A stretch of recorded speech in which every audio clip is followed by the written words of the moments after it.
Dos mortos é o resultado do temporal desta madrugada. Uma das vítimas é o diretor da Satocal. O governo esclarece o pagamento de salários e da folha de efetividade face à greve dos professores.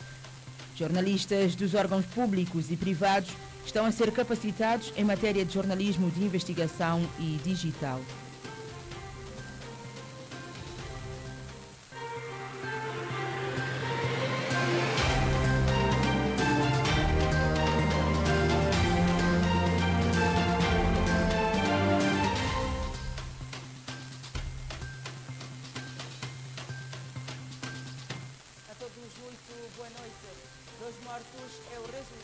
Da queda de uma árvore sobre uma viatura que circulava esta madrugada na localidade de Madalena. Tudo aconteceu devido ao mau tempo que se fez sentir esta segunda-feira em todo o país e que provocou vários estragos. Uma das vítimas mortal é Luís Manuel Will de Deus Lima, mais conhecido por Bugim, engenheiro agrônomo e diretor da empresa Satocal. A viatura seguia em direção à vila de Madalena durante esta manhã de segunda-feira. Entretanto, com a força do vendaval, uma árvore gigantesca tombou sobre o veículo, tirou a vida a um casal. Infelizmente tivemos situações de morte na curva Palito, mediações de Mateus Angular a Roça Prado. Mesmo ali nessa curva perigosa tivemos situações em que uma viatura na sua passagem, uma árvore caiu sobre a mesma e deixando de imediato dois corpos no local. Havia os ocupantes da viatura, eram três pessoas, marido, a esposa, juntamente com um menor de 8 anos. Somente a criança menor de 8 anos saiu ilesa deste acidente. Os pais, segundo os bombeiros, foram duramente atingidos pela árvore e tiveram morte no local. Neste aparatoso acidente, a viatura ficou completamente destruída e os bombeiros encontraram imensas dificuldades em desencarcerar os corpos por falta de alguns meios. A intervenção dos bombeiros foi um pouco difícil por causa de escassos meios que nós não temos. Para essa atividade, nós precisamos de uma viatura de desencarceramento. Esta viatura é uma viatura que contém, dentro dela, ela não leva água, é um caminhão dos bombeiros, mas é específico para material de desencarceramento. Ela não leva água, mas sim ela leva os materiais que são materiais necessários para tipo dessas situações. Ela tem que ter uma motosserra, ela tem que ter expansor. Expansor é um tipo de material que ele tem bico e quando nós colocamos e penetramos ela em qualquer orifício, ela com as forças que ela tem, ela vai fazer expansão e vai abrir o espaço que nós queremos. Materiais que infelizmente os bombeiros de São Tomé e Príncipe ainda não têm. Os corpos dos sinistrados já foram levados à morgue do Hospital Central. Faleceu esta segunda-feira Arlindo Vicente de Assunção Carvalho, que foi por 2 vezes Ministro da Saúde e Trabalho. Carvalho também foi deputado à Assembleia Nacional, presidente do Partido de Convergência Democrática, PCD. Até o momento malogrado, era quadro do Centro Nacional de Endemias e médico de profissão. Segundo os familiares, o seu passamento físico aconteceu esta segunda-feira de manhã num dos hospitais em Portugal. É com profundo. A República de São Tomé e Príncipe tomou conhecimento do falecimento do Dr. Arlindo Carvalho, que ocupou diversos cargos públicos, nomeadamente o de deputado da Assembleia Nacional, presidente do Grupo de Convergência Democrática PCD-GR e ministro da Saúde e Trabalho. A família enlutada e aos mallogrados, ou seja, e aos amigos, o governo apresenta as suas mais sentidas condolências e sentimentos de pésames por esta perda irreparável, feito em São Tomé no dia 1 de abril de 2024. Uma outra nota de pesar do governo chegada à nossa redação dá conta o seguinte: É com profundo pesar que o governo da República Democrática de São Tomé e Príncipe tomou conhecimento do falecimento do engenheiro agrônomo Luís Will de Deus Lima, conhecido entre nós por Bujinho. À família enlutada e aos amigos, o governo apresenta as mais sentidas condolências e sentimentos de pésames por esta perda irreparável. Feito em São Tomé no dia 1 de abril de 2024. Veja daqui a pouco, Câmara de Lobata busca parceria estrangeira para cooperar nas áreas de turismo e cultura.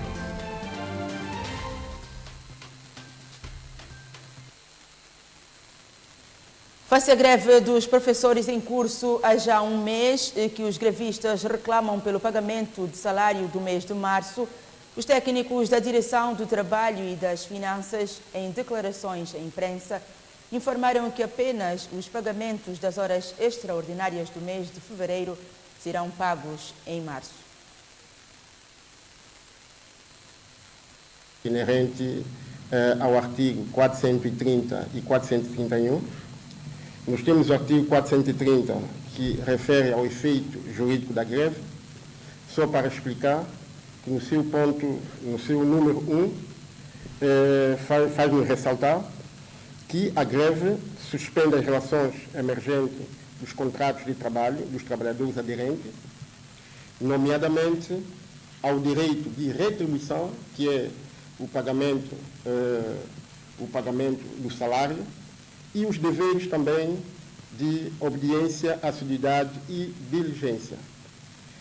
Nós levantamos este artigo em concreto porque durante o encontro, durante as negociações, foi um dos assuntos que a Comissão Intersindical havia levantado, dizendo que, independentemente de estar em greve, também deveriam oferir o salário durante o tempo que estão em greve, invocando o mesmo artigo 430, mas indo para o seu número 5, que diz que é uma ressalva, neste caso, dizendo que o direito à retribuição não se suspende quando a greve se fundamenta em manifesta violação de normas reguladoras do trabalho por parte da entidade empregadora.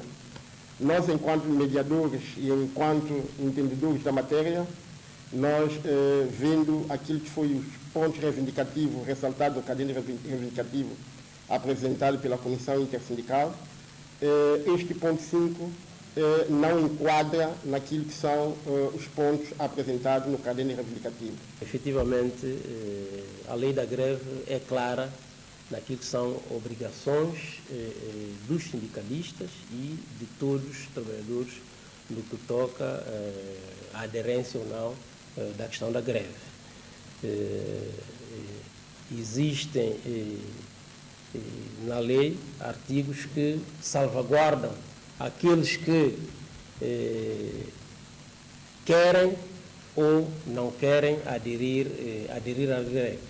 E qualquer sindicalista ou qualquer trabalhador que está nesta situação sabe que, efetivamente, ele deve cumprir na íntegra aquilo que está, efetivamente, estipulado.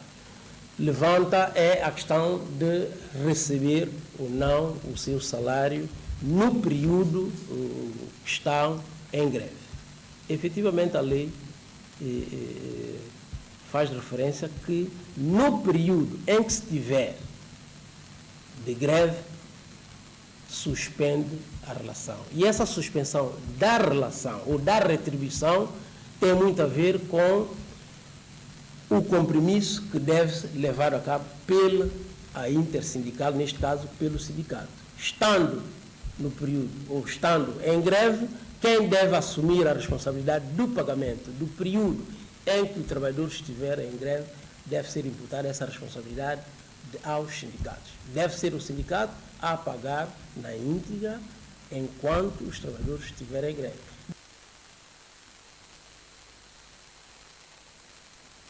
Agora sim, o técnico da Direção do Orçamento explica o pagamento das horas extras do mês de fevereiro em abril. Perante muitas dúvidas quanto à modalidade da efetividade, eu gostaria apenas de esclarecer como é que é feita a efetividade que são pagas os salários. Bem, existe uma má interpretação, sobretudo por parte dos professores, isto devido como posso explicar, a uma modalidade interna do Ministério da Educação. Bem, tendo em conta a dimensão do Ministério da Educação, é facto que as efetividades elas são sempre assinadas até o dia 15 de cada mês. Isto porque o Ministério da Educação tem assim a sua organização para que no momento útil sejam enviadas essas folhas à direção do orçamento. Então, existe essa interpretação por parte dos professores que quando assinam a efetividade até o dia 15 e essa efetividade não chega à direção do orçamento no dia 15, mas sim a modalidade interna do Ministério da Educação para ter adequadamente as folhas nas direções pedagógicas, porque as folhas são enviadas à direção pedagógica para que sejam analisadas. Só depois de serem analisadas é que essas folhas são enviadas até o dia 5 de cada mês para ser enviada à direção do orçamento. E outra questão, as efetividades normalmente elas são feitas assim, ou são entregues até o dia 5 de cada mês para ser pago, por exemplo, o salário daquele mês.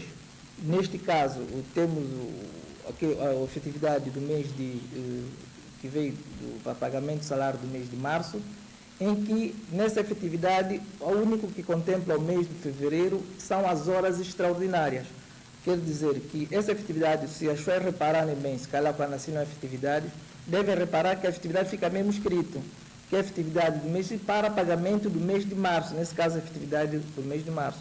Mas, em si, ela contém apenas horas extraordinárias que são de fevereiro, não é que são de março. O que eles vão receber apenas são as horas extraordinárias que fazem referência do fevereiro.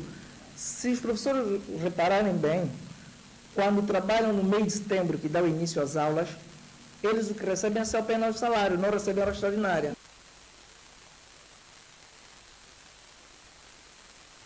Mais detalhes destes esclarecimentos no espaço em destaque depois deste telejornal. Os jornalistas e técnicos dos órgãos públicos e privados estão a ser capacitados em matéria de jornalismo de investigação e digital. O evento foi organizado pelo Sindicato e a Associação dos Jornalistas em parceria com a Embaixada dos Estados Unidos da América. A realização desta formação em jornalismo investigativo e jornalismo digital resulta de um processo que foi trabalhado há mais de um ano entre o Sindicato e a Associação dos Jornalistas e a Embaixada dos Estados Unidos. O mundo está a evoluir, portanto, um jornalismo de investigação pressupõe-se ter, de facto, provas daquilo que vai fazer, é um processo moroso, né? Então ele tem que estar capacitado. E jornalismo digital, é o que se for hoje com telemóvel, né? A qualquer distância, produzir tecnicamente e daí remeter as redações, você tem que estar lá fisicamente. Portanto, elegemos essas duas como prioritária, não é? Nesta primeira fase. A Embaixada dos Estados Unidos da América em Angola e São Tomé e Príncipe dá muita importância à construção de sociedades democráticas. E as sociedades democráticas, para nós, nessa altura, têm 3 pilares fundamentais. A prosperidade econômica, segurança e boa governação. É dentro do pilar da boa governação que a Embaixada dos Estados Unidos da América em Angola e São Tomé e Príncipe traz para São Tomé, pela primeira vez, esta formação. Temos conhecimento que São Tomé é um país em termos de liberdade de expressão, liberdade de imprensa, já tem um lugar entre as várias nações. E nós queremos apenas contribuir para solidificar esta prática. Segundo frisou o líder do Sindicato da Classe, a falta de condições e meios tem dificultado as pesquisas no que concerne ao jornalismo de investigação, fato que no país quase não se pratica este tipo de jornalismo. A matéria que tem a ver com a investigação precisa, de facto, de recursos. E porque o jornalista não tem recurso, às vezes o trabalho de investigação não é fácil. É um assunto que podemos ver com a entidade patronal, né?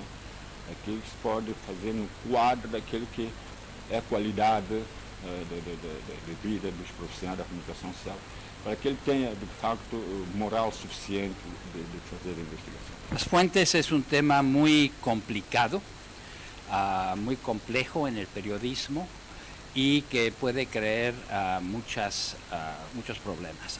As fontes de informação são um assunto muito complicado, muito complexo no jornalismo investigativo e que pode criar muitos problemas. Existem muitos tipos de fontes, aquelas que se identificam em partes e as anônimas. Estas últimas causam muitos problemas porque têm pouca credibilidade. No jornalismo de investigação, as fontes mais credíveis não são as pessoas, mas os documentos. Acaba um periodismo de investigação sem fontes anônimas.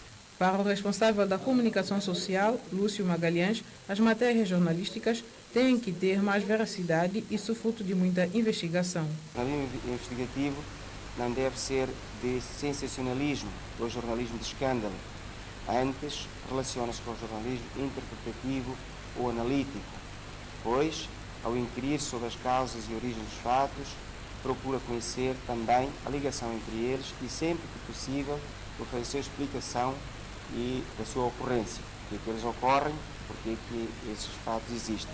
A formação tem a duração de uma semana e vai-se abordar aspectos ligados à estrutura básica de escrita jornalística, o uso das novas tecnologias e desafios da inteligência artificial. A Câmara Municipal de Lamego de Portugal pretende ajudar a sua congênera de Lobata no desenvolvimento do setor do turismo. Para o efeito, encontra-se no país uma equipa da referida Câmara para a área da cultura e património para fazer o levantamento de informações para estas áreas de cooperação. A vinda desta equipa da Câmara Municipal de Lamego, Portugal, ao país resulta de um pedido da parte dos responsáveis da Câmara Distrital de Lobata com o intuito de troca de experiências que possa potencializar mais o setor do turismo e cultura do distrito. Na área de cultura eles são bastante evoluídos nesta área, então nós sabemos que a cultura em Santo Tomé está se diminuindo, né? E com isso nós também pretendemos levantar a nossa cultura no distrito. O turismo, nós sabemos que ao nível do distrito de Lobata nós temos as melhores praias e também nesse caso também vamos implementar também o turismo. A questão de facto turística e cultural que é extremamente rica, aquilo que nós pretendemos, ou seja, que é podermos criar acordos de colaboração em que permita fazer essas trocas culturais, ou seja, nós recebermos alguma parte da cultura santomense e Santo Tomé receber alguma parte da nossa cultura, da cultura de Lamego e do norte de Portugal. Após esta visita de trabalho de aproximadamente 8 dias para levantamento de algumas informações sobre o setor turístico e cultural do distrito, será assinado um protocolo de cooperação entre as duas câmaras. O protocolo que nós pretendemos instituir, que está praticamente quase em fase de conclusão, precisa depois de ser assinado, é nessas áreas, mas nós achamos que em algumas áreas nós poderemos contribuir e apoiar a Câmara Distrital de Lobata, quer a nível turístico, quer a nível de agrupamentos de música e de cultura e também em termos técnicos também, porque poderá haver a possibilidade de haver estágios de técnicos da Câmara em Portugal. Na Câmara Distrital, partes tiveram um encontro de trabalho para delinear os próximos passos de cooperação que culminou com a apresentação do grupo cultural Os Leoninos da cidade de Guadalupe.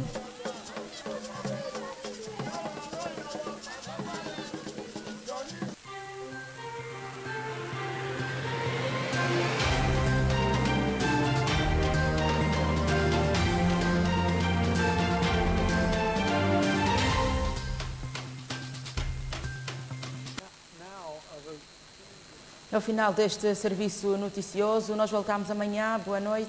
Até lá.